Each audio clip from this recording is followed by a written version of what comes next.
Chef Buck here, and today we're going to cook up a very simple corned beef hash recipe.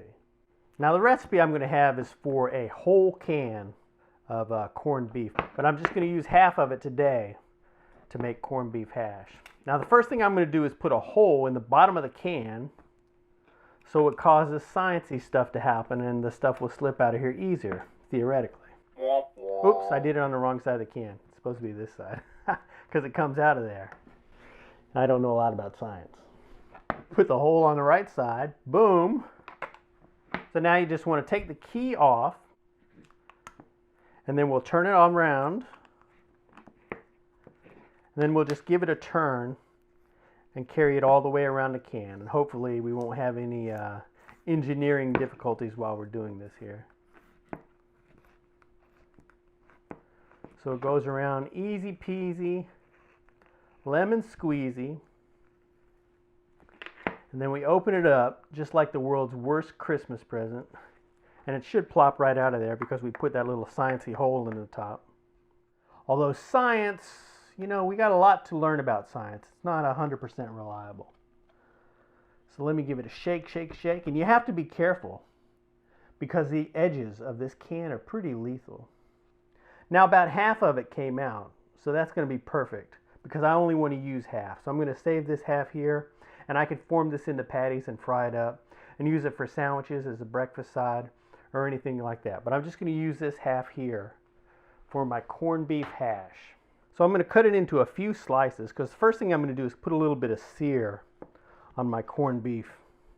I'm going to heat my skillet up on medium heat. I'm just going to give it a light spray. So I'm going to lay my slices in my skillet.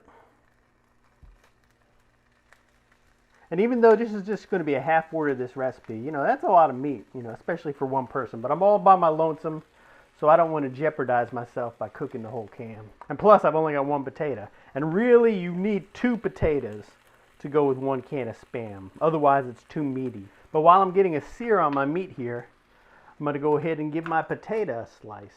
And this is a pretty small potato. I mean, it's not ginormous. But I'm going to cut it in half. And then I'm going to cut each half in half. Then cut it lengthwise and then sideways so that I got some little cubes. And these are about the size, a little less than the size of a die. And that's about what we're looking for. We don't want them to be so small that it turns to mush, but we don't want it to be so big that it won't cook up in a timely fashion. Because this really doesn't take a long time to cook up. But you want to make sure you got your potato sizes pretty uniform so that they'll cook evenly. And that's a nice little bit of potato. So let me shove this out of the way here. And then I'm going to slice up my onion. Kind of a dinky-doo onion. You know, if I was making a regular order of this, you know, I'd want to use an onion, you know, like, well, you know, twice as big as that. But before I slice my onion, I'll go ahead and give my meat a little flippy flip. And corned beef is already cooked in the can. So we're not actually cooking this meat to get it done. We're just cooking it to get a little bit of a sear on it. And it doesn't take much time at all to give this a little sear. Plus we're getting a little bit of the meat flavor in the skillet before I put the other ingredients in there. So while my corned beef continues to sear, I'll go ahead and cut up my onion. And I'm going to go ahead and slice my onion into some pretty dinky-doo pieces. You know, sometimes I'll do it with big chunky chunks, but today I'm going infinitesimal. You can slice your onion up into whatever sizes you like. So I got a little bit of color on my corned beef now. And that's all I wanted to do.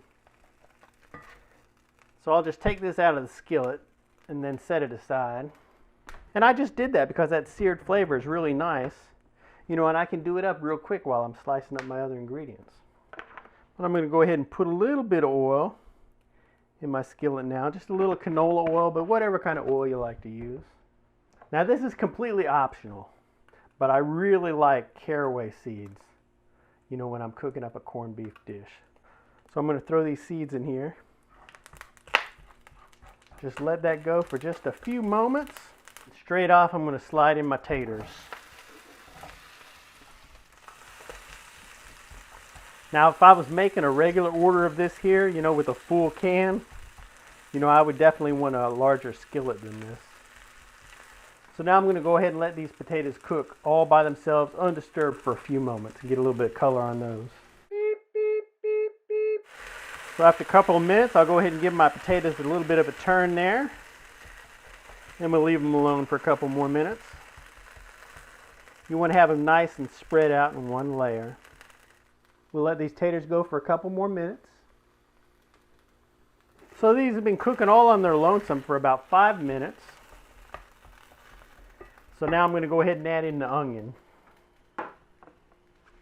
We'll mix our onion in here.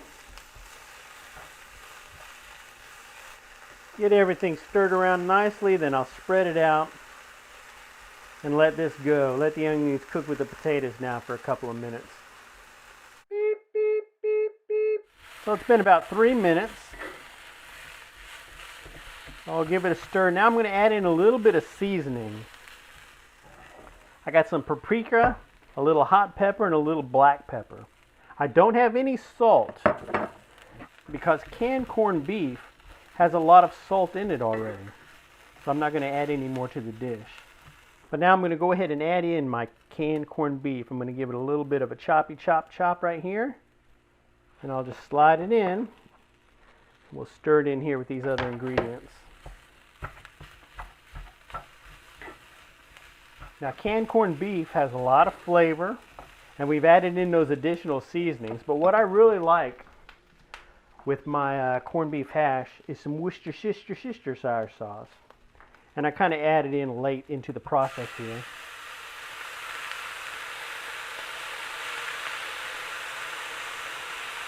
So that was quite a little bit. You know, that was probably more than a tablespoon. But you'll want to do it to taste. Now this dish is pretty much done. I'm just going to let it cook away for a few more minutes until my potatoes are done to my liking. So I probably had this stuff going for about 5 minutes. I'm going to go ahead and give a big chunk of potato here a little taste test to see how it is, but you can see how easily that fork slid in there. So that's it. It's done to my liking. So now all I have to do is cook me up an egg, throw it on there, and I'll have me a nice little breakfast. But that's it. Give this easy meat and potato dish a try.